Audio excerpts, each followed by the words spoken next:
Hello dear students. आज हम देखेंगे लवण सेतु या साल्ट ब्रिज क्या होता है, कैसा बना होता है और इसका मुख्य कार्य क्या है। तो सबसे पहले हम लोग देखते हैं कि भाई लवण सेतु क्या होता है। तो लवण सेतु एक कांच का यू आकार का एक नली होता है। देखिए इस तरीके का यू आकार का कांच की एक नली लिया जाता है।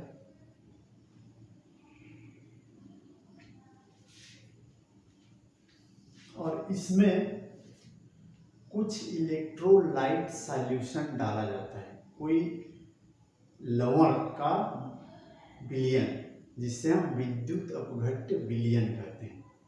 नाम से पता चलता है लवण सेतु साल्ट ब्रिज, कोई न कोई लवण को इसमें डाला गया है और यह सेतु का काम करेगा, ब्रिज का काम करता है।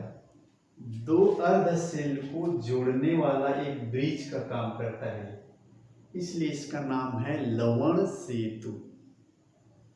तो कौन सा लवण इसमें भरा जाना चाहिए, कौन सा साल्ट इसमें भरा जाना चाहिए, तो यह डिपेंड कर रहा है कि किस प्रकार के सेल का हम यूज कर रहे हैं, अर्थात उसमें सेल में कौन से इलेक्ट्रोड हैं, किस धातु के इलेक्ट्रोड लगाए गए हैं, उस धातु के हिसाब से।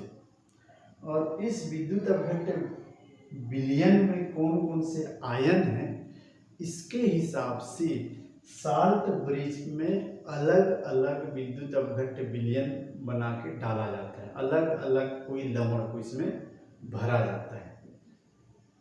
तो यहाँ पर हमें हमेशा ऐसे लवण को इसमें भरना चाहिए या भरा जाता है जो कि यहाँ यूज होने वाले विद्युत अपघट्य विलयन के लिए अक्रिय हो। सबसे पहला गुण क्या होना चाहिए, किसी लवण सेतु में प्रयोग होने वाले लवण में के चयन में हमें क्या क्या ध्यान रखना है। सबसे पहले इसमें उपयोग होने वाला जो लवण है वह यहाँ सेल में जो इलेक्ट्रोलाइट्स है और इस सेल के जो इलेक्ट्रोड हैं, इन इलेक्ट्रोड और इलेक्ट्रोलाइट सॉल्यूशन के लिए अक्रिय होना चाहिए, इनर्ट होना चाहिए, अक्रिय लवण होना चाहिए। अब अक्रिय का मतलब क्या है, ध्यान से समझिए। अक्रिय का मतलब है यहाँ पर जो भी हम लवण लेंगे उससे जो आयन बनेगा, उस आयन को, उन धन आयन या ऋण आयन को इनके विद्युत अपघट्य विलयन में उपस्थित आयन के साथ या इस इलेक्ट्रोड के साथ में कोई क्रिया नहीं करना चाहिए। हम चाहते हैं कि ऐसा लवण इसमें डालें जो इस विद्युत अपघट्य में उपस्थित आयन के साथ, इस विद्युत अपघट्य में उपस्थित आयन के साथ और यहाँ जो भी धातु का इलेक्ट्रोड लिए हैं, इस धातु से क्रिया नहीं करना चाहिए।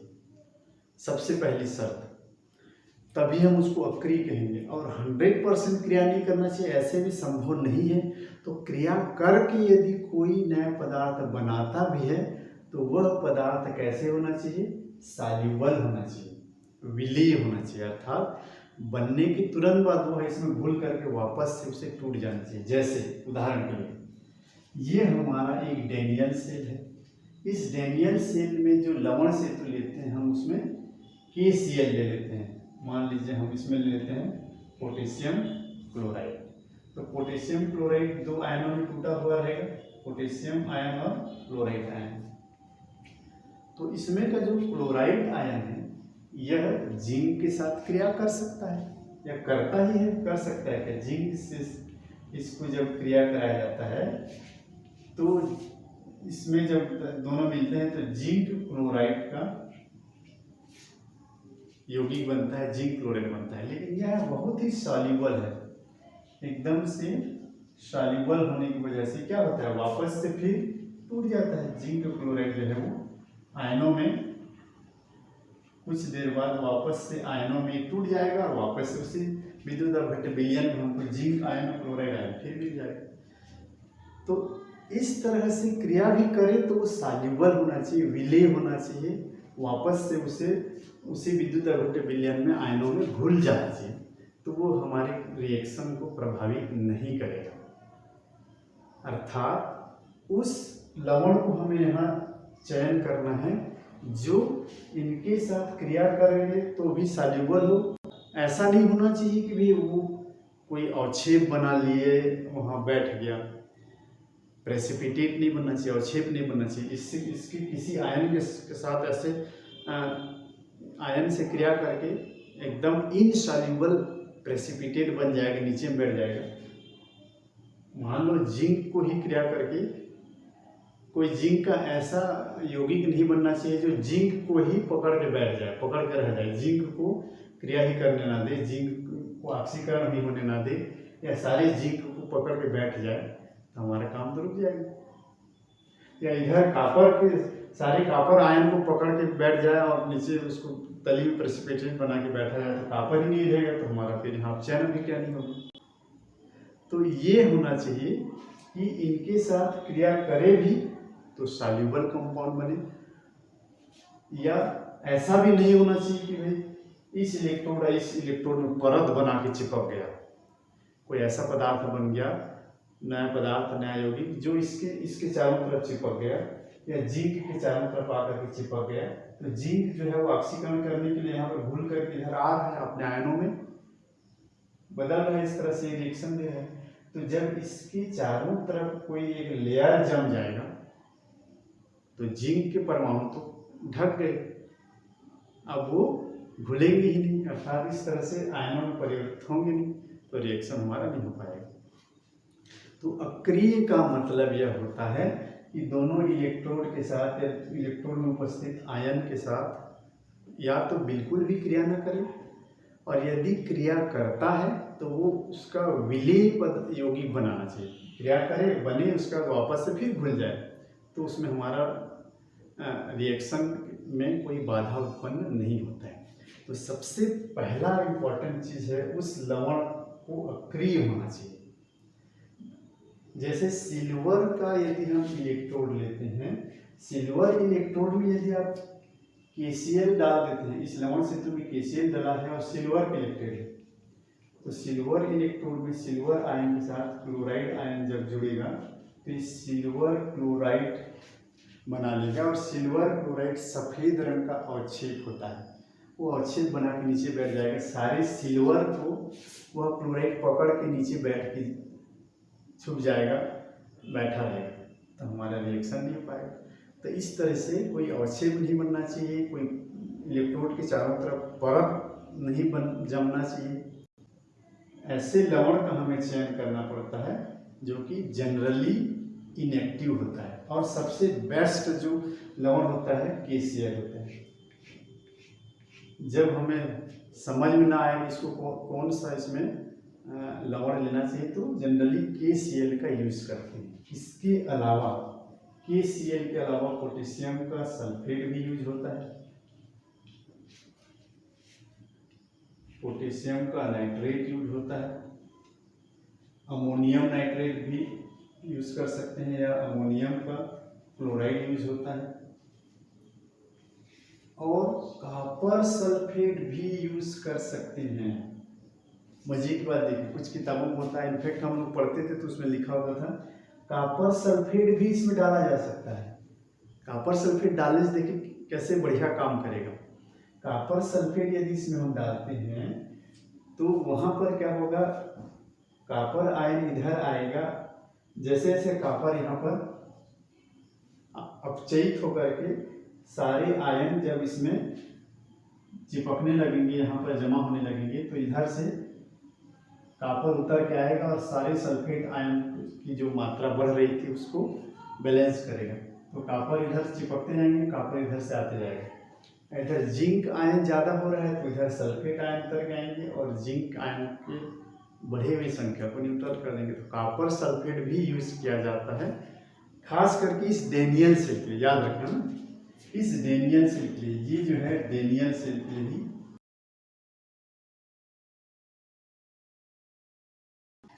डेनियल सेल के लिए हम कॉपर सल्फेट भी यूज़ कर सकते हैं, पोटेशियम क्लोराइड भी यूज़ कर सकते हैं, पोटेशियम सल्फेट भी कर सकते हैं, अमोनियम क्लोराइड भी कर सकते हैं। डेनियल सेल के लिए बहुत ज़्यादा ऑप्शन है। तो किसी भी सेल के लिए हमें सबसे पहला ये देखना है कि वह अक्रिय होना चाहिए। दूसरी खास बात इसमें क्या होनी चाहिए, ऐसे लवण का हमें चयन करना है जिसके आयनों की गतिशीलता जो है लगभग समान हो। अर्थात जैसे हम पोटेशियम क्लोराइड ही लिए, पोटेशियम क्लोराइड में ये पोटेशियम आयन है, क्लोराइड आयन है, दोनों की मोबिलिटी, दोनों का जो गतिशीलता है वो इक्वल होना चाहिए। ऐसा नहीं कि पोटेशियम आयन जा करके उधर न्यूट्रलाइजेशन प्रोसेस में लग गया है और सिल्वर क्लोराइड आयन देख रहा है, बाद में जाऊंगा मैं, ऐसे में थोड़ी बनेगा भाई। एक तरफ पोटेशियम आयन जाएगा, एक तरफ क्लोराइड आयन जाएगा। तो जो भी हम यहाँ पर लवण लेते हैं उन दोनों आयनों की मोबिलिटी, दोनों के आयनों की गतिशीलता समान होना चाहिए। और वो तभी संभव है जब बहुत बड़े और छोटे आकार के न हो, दोनों आयन्स के साइज लगभग इक्वल होना चाहिए। जनरली हमको ये देखना है कि दोनों आयनों की मोबिलिटी या दोनों आयनों की गतिशीलता समान होनी चाहिए लगभग, ताकि दोनों तरफ एक साथ जो है आयन जा सकें और दोनों विलयन में जा करके अपना काम कर सकें। क्या काम करेंगे, इसका फंक्शन क्या है, अभी हम लोग देखेंगे। स्वीटेबल लवण का चयन करने के बाद उसे किसी एक जेली में मिला के बनाया जाता है। जेल, कोई भी जेल या जिलेटिन, और किताबों में लिखा रहता है कि अगर नाम का कोई केमिकल है, उस केमिकल में इन लवण को घोला जाता है। वो कोई पाउडर है जो कि जेली बनाता है। पानी वानी में या कुछ में भी इसको घोल के यहाँ पे लवण से तो नहीं डाला जाता है। कोई एक जेली होना चाहिए, चिपचिपा गाढ़ा, जिससे उसके आयंस जो है फ्री मूव कर सके। इसलिए कोई एक जेली, जिलेटिन, जिसको अगर नाम दिया गया है, उसके साथ मिला करके इसमें भर दिया जाता है। अब भरने के बाद इसको एक कॉटन से इसको ढक दिया जाता है। कॉटन, रुई या कॉटन से इसके मुंह को यहाँ पर ढक दिया जाता है। अब यहाँ कॉटन से ढकने के पीछे के क्या रीजन है, कॉटन से ढकने के पीछे के दो रीजन है। हम इसको यू आकार की नली को उलट करके ऐसा लगाते हैं और दोनों का मुंह जो है वो सेल के दोनों विद्युत अपघट्य विलयन में से डूबा रहता है। तो कॉटन डालने से यहाँ पर जो भी लवण हम का जेली बना है वह विलयन में नहीं जाना चाहिए। ऐसा नहीं कि यहाँ उल्टा कर रखे वो सारे के सारे इसमें के लवण इसमें आ जाए और यहाँ मिल जाएंगे, तो ऐसा नहीं होना चाहिए।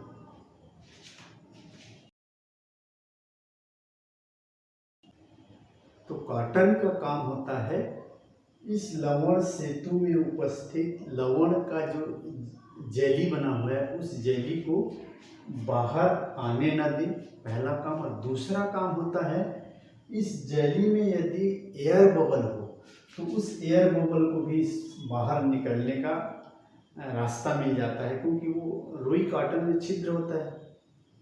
तो उस छिद्र के माध्यम से इसमें उपस्थित एयर बबल भी बाहर आ जाते हैं। यदि एयर बबल रह जाएंगे अंदर में तो एयर बबल इस तरह से ब्लॉकेज का काम कर देगा। यदि इस तरह से एयर बबल है तो जो इसके अंदर के जो हमारे लवण है उस लवण के जो आयन है उसकी गतिशीलता प्रभावित होती है। तो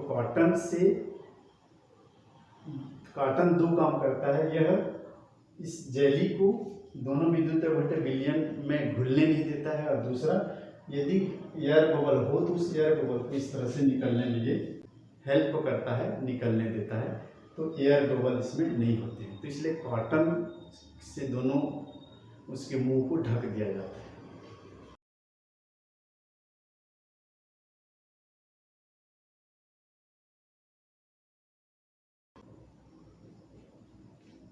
तो ये होता है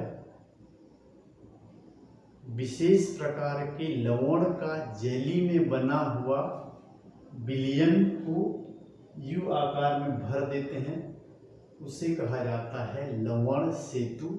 और यह लवण सेतु दोनों विद्युत अपघट्य विलयनों, दोनों सेल को जोड़ने का काम करता है। दोनों सेल के लिए पुल का या सेतु का कार्य करता है। इसलिए इसको कहा जाता है लवण सेतु या साल्ट ब्रिज। अब हम देखते हैं लवण सेतु का कार्य।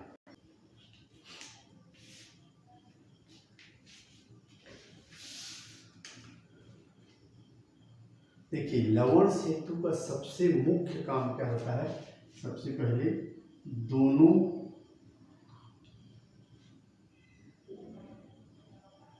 विद्युत अपघट्य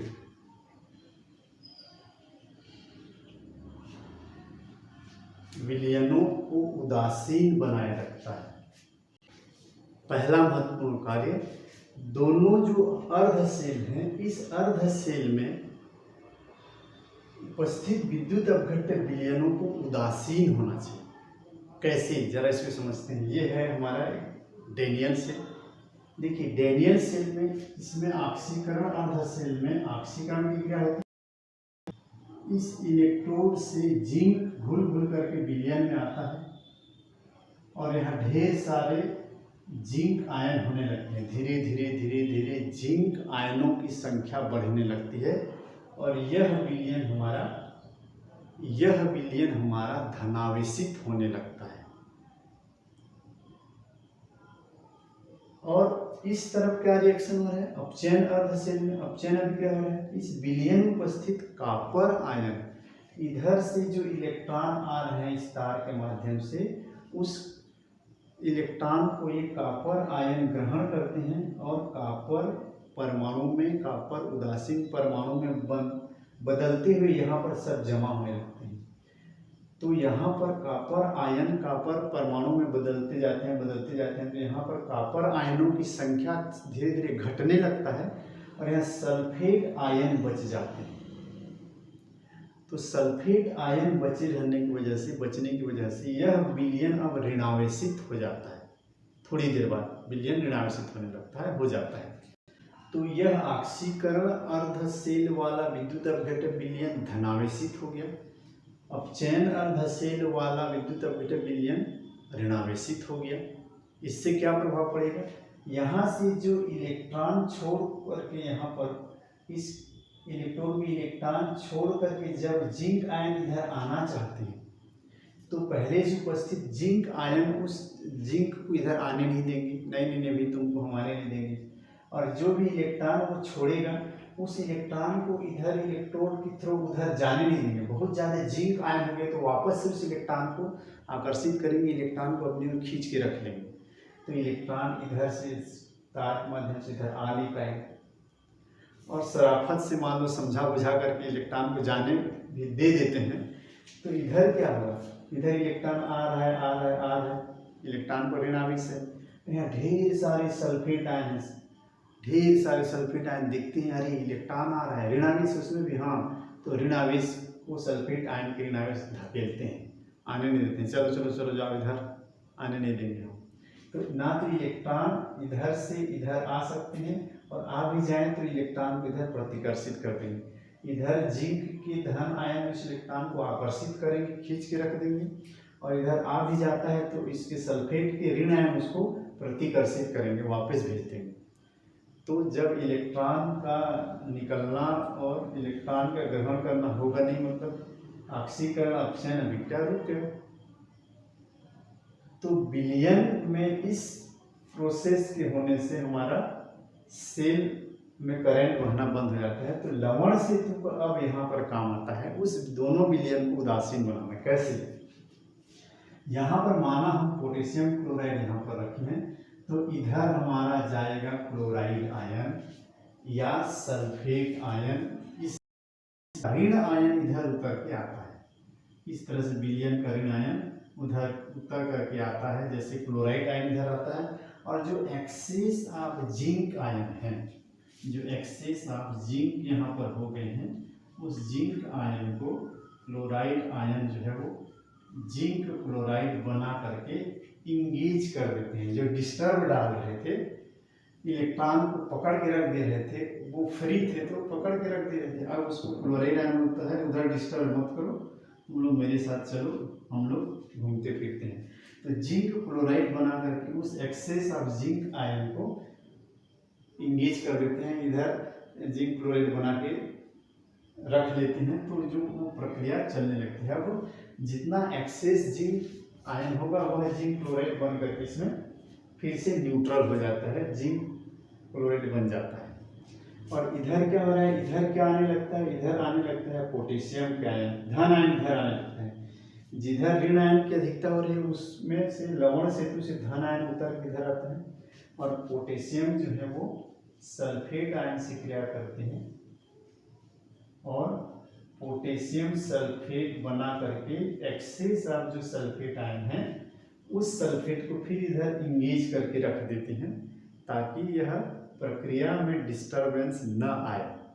तो इधर बढ़े हुए जिंक आयन को क्लोराइड आयन मेंटेन कर रहे हैं, इधर बढ़े हुए सल्फेट आयन को पोटेशियम आयन उनको संतुलित कर रहे हैं। इस तरीके से यह विलयन न्यूट्रल बना रहता है, यह विलयन न्यूट्रल बना रहता है।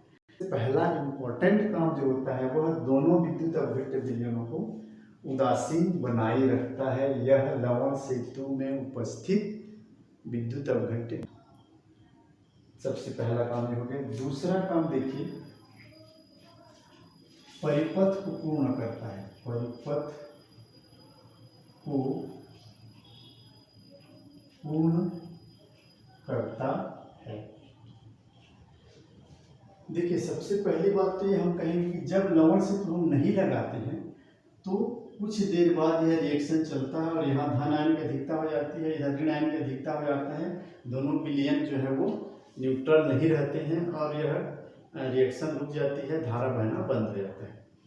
तो जैसे ही हम इसको लगाते हैं दोनों अर्ध सेल फिर से विद्युत अपघट्य विलयन जब फिर से न्यूट्रल हो जाते हैं और प्रक्रिया फिर से चालू हो जाता है। तो दोबारा सेल को काम करने, दोबारा सेल को वर्क कराता है और परिपथ पूर्ण होता है। तो मतलब क्या है, देखिए इलेक्ट्रॉन इधर से इधर जा रहा है, इस बैटरी के बाहर से हम देखेंगे तो धारा इधर से इधर बह रहा है, धारा इस कैथोड से एनोड की बह रहा है और इसी अंदर में आयन के मूवमेंट से, यहाँ देखो आयंस के माध्यम से इस तरह से धारा एनोड से कैथोड की ओर बह रहा है। इधर से जिंक आयन इधर आए तो जिंक आयन अधिक हो रहा था, उसको इधर से क्लोराइड आयन आए, उसको आपस में कनेक्ट करके उसको पकड़ के रखे और इधर से इस तरह से वो एक मार्ग बन रहा है और यहाँ पर से इधर से उतर गया है कौन सा, इसमें का धन आयन और सल्फेट आयन को इंगेज कर रहा है, सल्फेट आयन से क्रिया कर ले रहे हैं। तो इस तरीके से परिपथ पूर्ण होता है। धारा यहाँ से चालू हुआ और इस तरह से अंदर में एनोड से कैथोड की ओर धारा बह रहा है और बाहर में कैथोड से एनोड की ओर धारा बह रहा है। तो यह लवण सेतु परिपथ को पूर्ण करता है और अभिक्रिया को कंटिन्यूअस होने में मदद करता है। तो दूसरा हमारा इसका काम है परिपथ को पूर्ण करता है। तीसरा काम है संधि विभव को कम करता है, संधि विभव।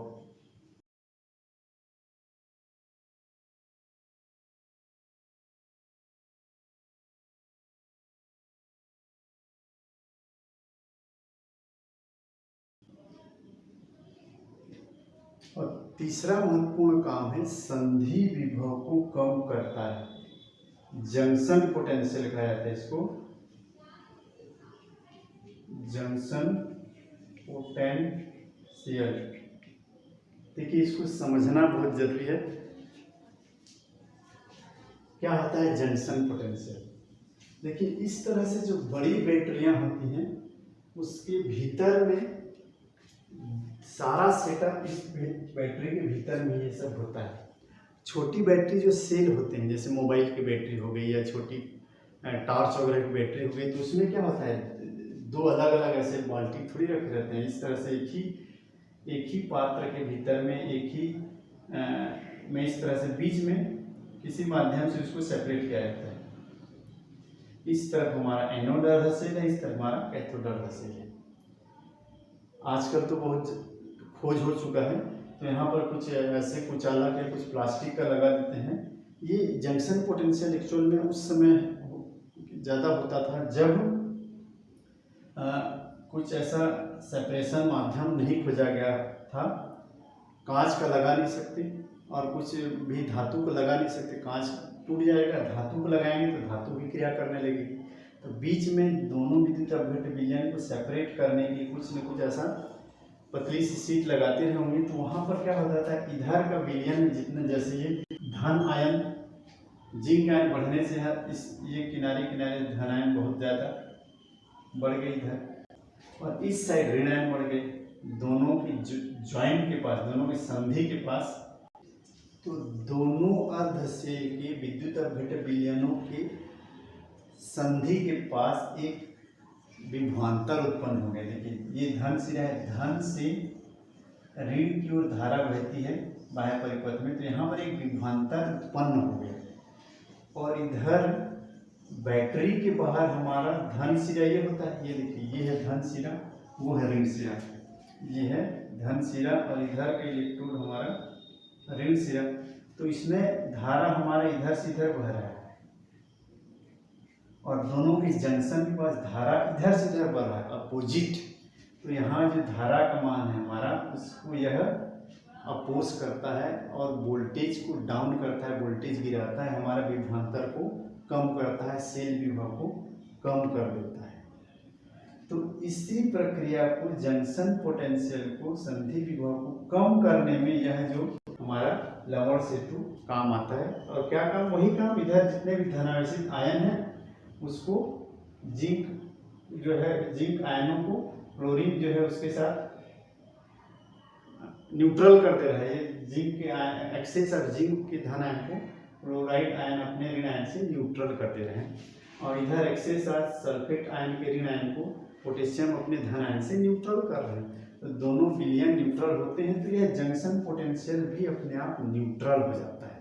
ये होता है जंक्शन पोटेंशियल, संधि के दोनों तरफ पोटेंशियल डिफरेंस आ जाता है, जिसकी वजह से एक अपोजिट विभवांतर उत्पन्न हो जाता है, जो सेल की विभवांतर को घटा देता है, कम कर देता है। तो ये होता है जंक्शन पोटेंशियल। छोटी छोटी बैटरियों में होता है, जहाँ पर दोनों अर्ध सेल एक दूसरे के एकदम करीब चिपके रहते हैं, एक दूसरे के पास होते हैं, तब यह जंक्शन पोटेंशियल होता है। तो इस तरीके से यह तीन मुख्य काम होता है लवण सेतु का। और इस लवण सेतु की लगा देने से कोई भी विद्युत रासायनिक सेल में कंटिन्यूअस रासायनिक ऊर्जा विद्युत ऊर्जा में बदलते रहता है और हमको विद्युत धारा मिलने लगता है, विद्युत ऊर्जा मिलते रहता है।